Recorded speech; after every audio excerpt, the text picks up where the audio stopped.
नमस्कार। राजस्थान पीटीआई भर्ती के संदर्भ में एक नया अपडेट आया है जो बहुत बड़ा अपडेट है, जिसे हम लोग स्टाफिंग पैटर्न के नाम से जानते हैं। कल के ही दिन शिक्षा मंत्री महोदय ने एक नवीन घोषणा करी है और स्टाफिंग पैटर्न के अंदर 120 की छात्र संख्या को घटाकर 105 पर ला दिया है।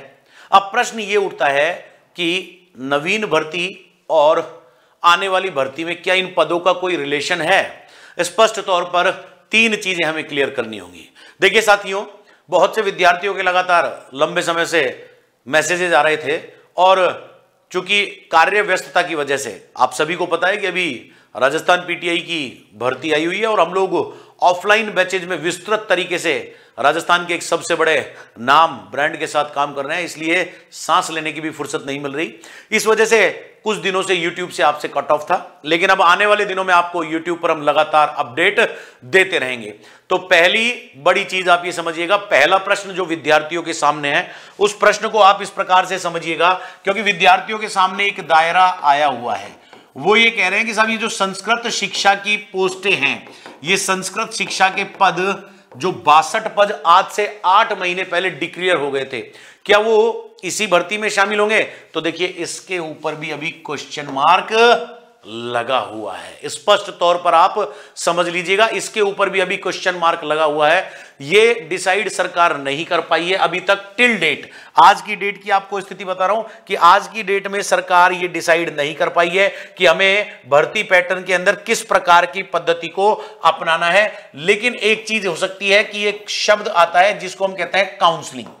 उस काउंसलिंग की हम लोग बात करें तो एक चीज होता है कि पेपर एक साथ भी हो सकते हैं और पेपर अलग अलग भी हो सकते हैं। संस्कृत शिक्षा के पद को भी स्कूली शिक्षा के साथ शामिल किया जा सकता है और बाद में काउंसलिंग करवाकर और पृथक से पदों का विभागों का वर्गीकरण किया जा सकता है।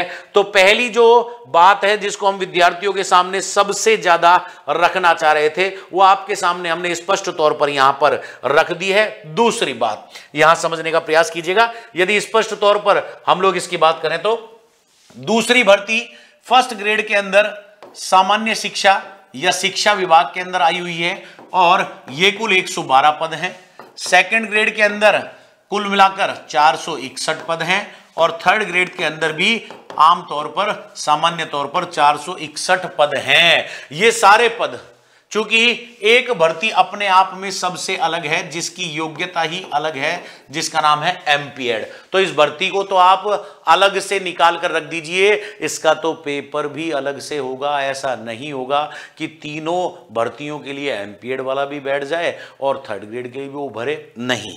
ये तो एक छोटा पेपर होगा जिसमें लिमिटेड लोग बैठेंगे। अब दूसरी भर्ती ये बचती है जिसको हम स्पष्ट तौर पर जान सकते हैं और यहां देखिए स्पष्ट तौर पर आपके सामने एक भर्ती बचती है जो सेकंड और थर्ड ग्रेड की है। यहां पर एक लेकुना आया हुआ है, सेकंड ग्रेड को कह रखा है कि बीपीएड करेगा और थर्ड ग्रेड को कह रखा है कि डीपीएड करेगा।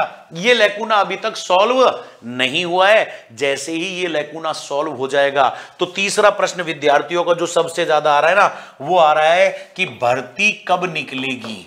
तो ध्यान दीजिएगा, भर्ती तो लगभग तैयार पड़ी है, बहुत जल्दी आप लोगों के बीच में आने वाली है। तो अब इससे जुड़ा हुआ चौथा जो प्रश्न आता है वो प्रश्न स्पष्ट तौर पर कहता है कि कल जो घोषणा हुई है स्टाफिंग पैटर्न की, इस स्टाफिंग पैटर्न की घोषणा का क्या असर पड़ेगा।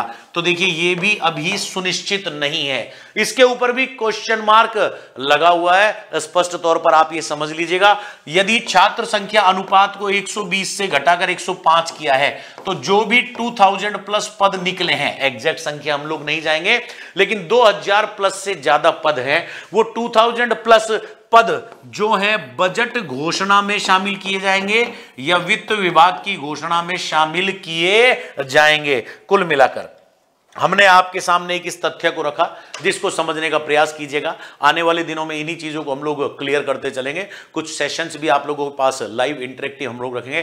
पहली बात, संस्कृत शिक्षा की भर्ती इसके साथ भी हो सकती है, अलग भी हो सकती है। यदि साथ होगी तो काउंसलिंग करवाई जाएगी, कौन संस्कृत शिक्षा में जाना चाहता है और कौन शिक्षा विभाग में रहना चाहता है। दूसरी बात, master degree in physical education के आधार पर प्रथम श्रेणी शारीरिक शिक्षक की भर्ती परीक्षा पूर्णतया अलग होगी। तीसरी बात, सेकंड ग्रेड और थर्ड ग्रेड का पेपर एक साथ होगा या अलग अलग होगा, इसके बारे में अभी क्वेश्चन मार्क बरकरार है, क्योंकि एक लैकुना आया हुआ है।